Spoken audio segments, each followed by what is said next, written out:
রহমতে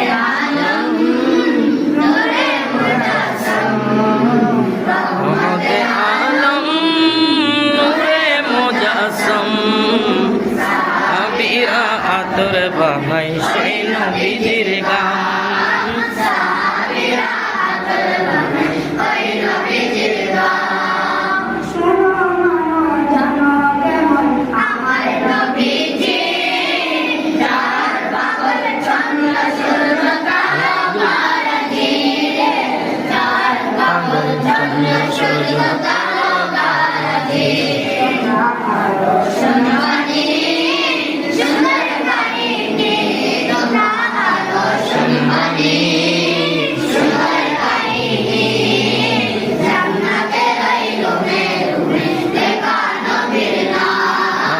জান্নাতের রুমে রুমে লেখা নবীর নাম।